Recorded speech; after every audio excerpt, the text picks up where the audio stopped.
अस्सलाम वालेकुम and welcome to my YouTube channel. तो कैसे हैं आप सब लोग? आई होप आप लोग सब खैरियत से होंगे।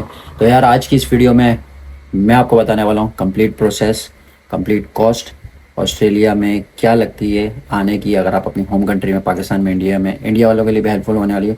स्पेशली मैं बात कर लूँगा पाकिस्तान की। पाकिस्तान से जब मैं ऑस्ट्रेलिया आया तो मेरे लिए क्या क्या कॉस्ट लगी है, क्या क्या रिक्वायरमेंट्स थी, डॉक्यूमेंट्स की, each and everything step by step मैं आपको इस वीडियो में बताने वाला हूँ। अगर आप मेरे चैनल पर न्यू हो तो काइंडली सब्सक्राइब करो, लाइक करो और कमेंट करके बताना एंड में कि आपको वीडियो कैसी लगी, और आप सजेशन दे सकते हैं कौन कौन सी वीडियोस मुझे बनानी चाहिए ऑस्ट्रेलिया में। ये व्लॉग नहीं है, काफ़ी इन्फॉर्मेटिव वीडियो बनने वाली है सब लोगों के लिए जो आना चाहते हैं ऑस्ट्रेलिया। और काफ़ी लोगों के मैसेज भी आ रहे थे, यार आपने ऑस्ट्रेलिया आने के लिए क्या क्या प्रोसेस होता है, तो उनके लिए काफ़ी हेल्पफुल होने वाली है ये वीडियो। इन्फॉर्मेटिव है। कुछ डॉक्यूमेंट्स मैंने बनाए हुए अपने पास लैपटॉप में, तो मैं स्टेप बाय स्टेप आपको बताऊँगा इस वीडियो में कि क्या क्या कॉस्ट आती है, क्या क्या डॉक्यूमेंट्स रिक्वायर्ड हैं। तो फिर वीडियो को स्टार्ट करते हैं। सो यार सबसे पहली चीज़ जो होती है ना, आपने ऑस्ट्रेलिया आना है, जर्मनी जाए, वॉट एवर आपने अब्रॉड स्टडी करने जाना है, first and most important thing, सबसे पहली चीज़ होती है आइल्स। क्योंकि इंग्लिश कंट्रीज़ में आप जा रहे हैं तो आपने इंग्लिश तो सीखनी है ज़रूरी। इंग्लिश के लिए कोई रिक्वायरमेंट्स होती हैं, पीटी होता है, आइल्स होता है। तो सबसे पहली चीज़ होती है वो आपने देनी होती है। तो वो देने के बाद आप एक स्टेप आपका हो गया। उसकी अराउंड आप देख सकते हैं क्या फ़ीस आती है। मैंने तो आइल्स जब दिया था तो उस वक्त 28,000 फ़ीस थी, और डिपेंड करता है डॉलर रेट पे। डॉलर रेट अगर ऊपर जाएगा तो ऑब्वियसली फ़ीस हाई होगी। तो पहली चीज़ जो थी वो आइल्स थी। देन फर्दर डॉक्यूमेंट्स आपके आते हैं, आपकी मैट्रिक की मार्कशीट, मैट्रिक का सर्टिफिकेट, देन आपका इंटर की मार्कशीट, इंटर का सर्टिफिकेट। अगर आप बैचलर्स पे आ रहे हैं तो आपको ये चीज़ें रिक्वायर्ड होंगी। आपकी ट्रांसक्रिप्ट्स हो गई, आपकी मार्कशीट्स वगैरह, ईच एंड एवरीथिंग। और सर्टिफिकेट्स हो गए, जो सर्टिफिकेट्स आपको मिलते हैं वो चीज़ें आपने ये कंप्लीट सेट बनाना है आइल्स का, अपने एजुकेशनल डॉक्यूमेंट्स का। और अगर आप मास्टर्स के लिए आना चाहते हैं, जैसे कि मैं आया था, मैंने स्टार्ट किया था आइल्स से। आइल्स मैंने दिया था कराची से फिर मैंने आइल्स देने के बाद अपने सारे डॉक्यूमेंट्स अटैच किए थे।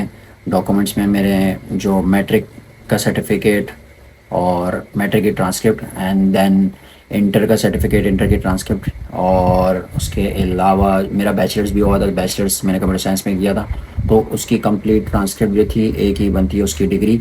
और वो सारे जो डॉक्यूमेंट्स हैं वो मैंने सारे अटैच किए थे एक साथ। और जो आइल्स और सारी चीज़ें जो होती हैं वो मुफ्त से आप अटेस्ट करवाते हैं। एचईसी से आपके एजुकेशनल डॉक्यूमेंट्स अटेस्ट होंगे, उसके बाद मुफ्त जो है वहाँ से आपको अटेस्टेशन करवानी होती है। तो बेसिकली ये आपने सेट बनाना है।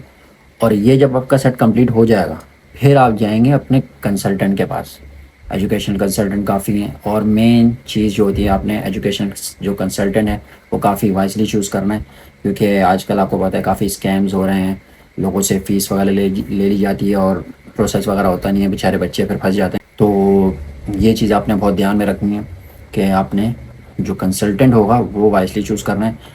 बस इसके अलावा जो है, फिर जब आप कंसल्टेंट के पास जाते हैं तो उसकी कंसल्टेंट के कोई अराउंड 30 to 50,000 चार्जेस होते हैं, depend on consultant.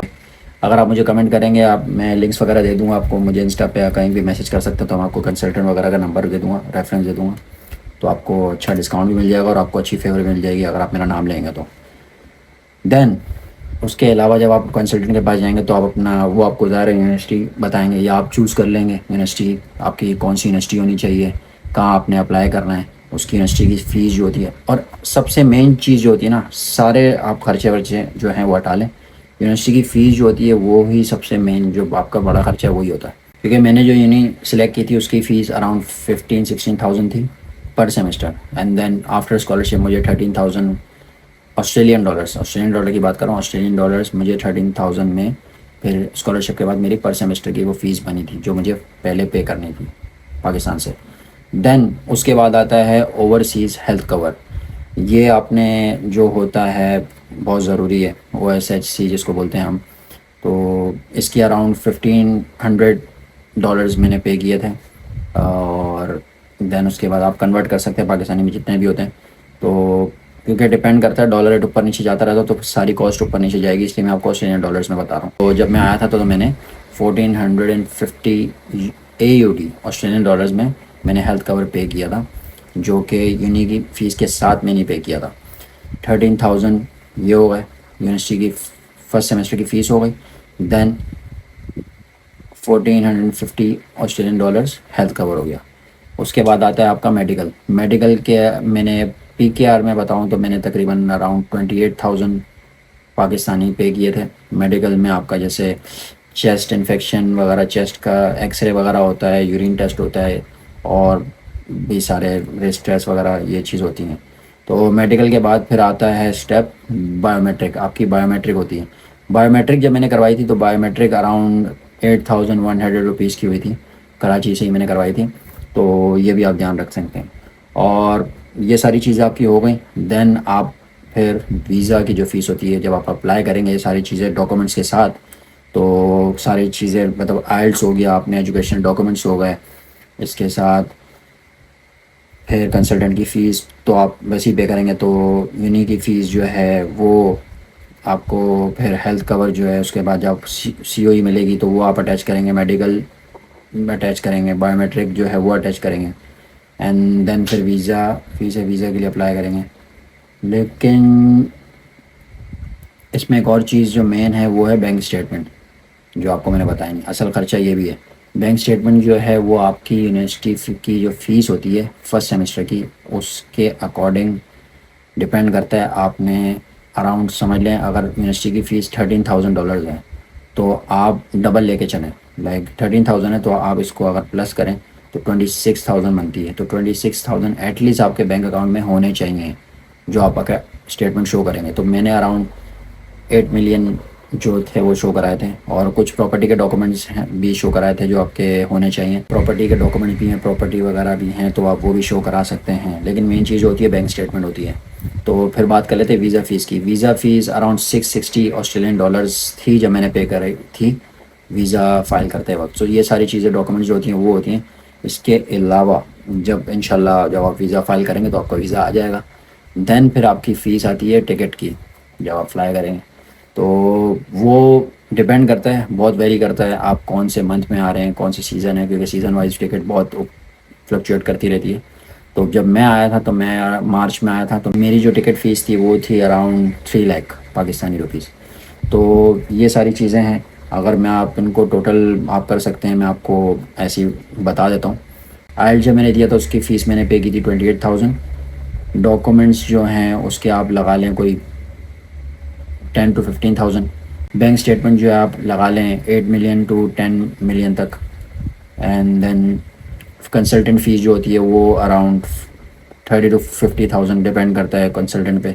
Uni fees again level 1 की यूनिवर्सिटी है तो बहुत फ़ीस हाई होगी, और कोशिश करना लेवल 1 में ही आए क्योंकि वीज़ा के चांसेस फिर हाई हो जाते हैं। वरना अगर आप कॉलेज वगैरह में जाएंगे तो फिर आपको वीज़ा रेशो थोड़ा कम है।